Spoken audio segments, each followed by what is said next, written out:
So, is this a test? Are we getting quizzed on this? I think I'll go with I feel fine. What do you think, Shrimpy? Confused, Arlian, but I think that's part of its evil robot plan. And for those watching, welcome to Asemblence, a weird atmospheric game that is one part puzzle, one part walking sim, and one part alternate reality game by indie studio Nilo. Though, unless I'm wrong, feel free to correct me in the comments. The alternate reality game aspect to this has been thoroughly solved for quite some time. We're here today to find out if this game is simply a glitch in the Matrix or a critical hit.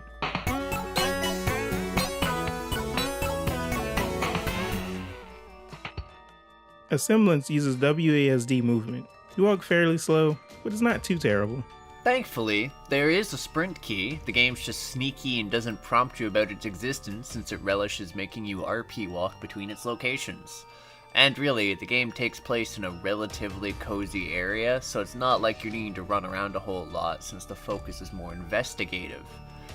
On that note, The two buttons you use to interact with things are left click and E. E is used to interact with objects. Left click is used to zoom in and let you focus on things, which usually advances the story when you focus on the correct thing. This brings the puzzle aspect to the game. You'll think, what am I looking for here? Each time you enter a memory, you get hints about which one to go to next and what to look for there. Even if you don't get the hint, the game will sort of let you know if you happen to focus on the correct thing by flickering the screen, if not changing your location entirely. As far as other controls go, Q is used to cancel and R is used to exit memories. Pretty easy to use. likewise, controller buttons are also simple, and with the exception of a singular thing, there's nothing that's really timed or tricky that will require you to fumble around with any degree of franticness. But fuck that thing.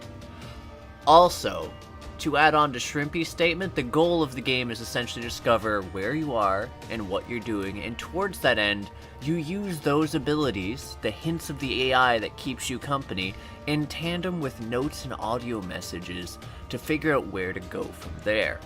With the help of a computer that allows you to choose which memory to explore and your various commands, you'll gradually learn to navigate the game's weirdness.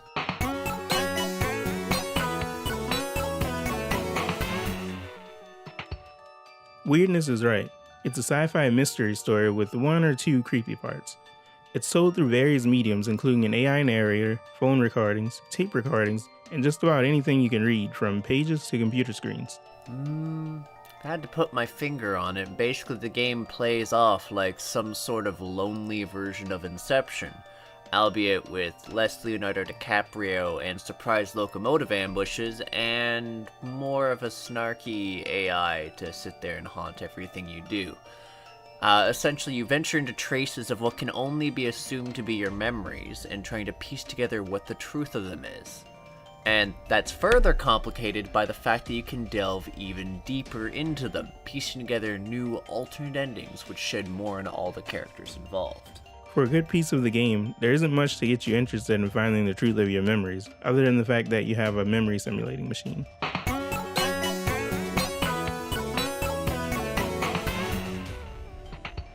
Environments include a space area where you walk towards the sun, an office, apartment, forest, and of course the big computer room, which is the central hub. The graphics were fine for the most part, but a few things lack detail when you zoomed in on them. Honestly, I found them to be pretty nice, with the only real bit of graphical weirdness that bothered me being the background in the woodsy area. Beyond that, however, it's a really pleasant, realistic style, and the game can look quite impressive and creepy when it subjects the player to one of its time skip moments. Also, there was something absolutely serene about the area with the trees. It's only if only because of the rain and leaves, which is part of why I spent so much time there and took to noticing the weirdness of the background in the first place. Yeah, the far background in that area is the most noticeable issue in the game. That said, it isn't too bad as long as you don't use the zoom in action on it, but it's still kinda bad, and that stands out a bit since there aren't many areas in the game.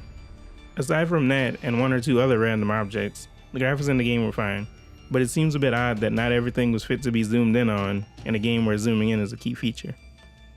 There aren't a ton of things that move in Asemblance. The only character you actually get to see just kinda teleports around to be creepy and mysterious. One animation I did like was the flashlight moving around in your hands as you look up and down instead of weirdly being in the same place from your viewpoint no matter where you move your head.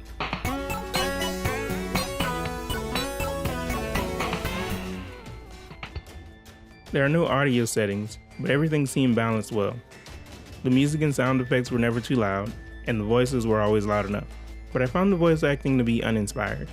The AI voice just sounded like some random guy talking normally with a bit of a robot effect on his voice, without any AI-style speech patterns or anything like that to sell it. It felt like they couldn't decide if the AI was supposed to be so advanced that it sounded human, or if they wanted it to sound like an AI. The soundtrack ranged from relaxing to dramatic and ambient. I'm not a fan of ambient music at all, and I don't think I even noticed it was there when I was actually playing. Ambient music is probably meant to set tone more than be noticed, but I think it failed there too. That or it didn't get enough help from the art and story. On the more normal music side, the forest area had some nice piano music and it worked well for the area. So, I actually enjoyed the voice acting in this game quite a bit and was pretty fond of the game's soundtrack as it fit the mood quite well. But then, it's rather specifically geared towards a game that's somewhat more cinematic in feeling.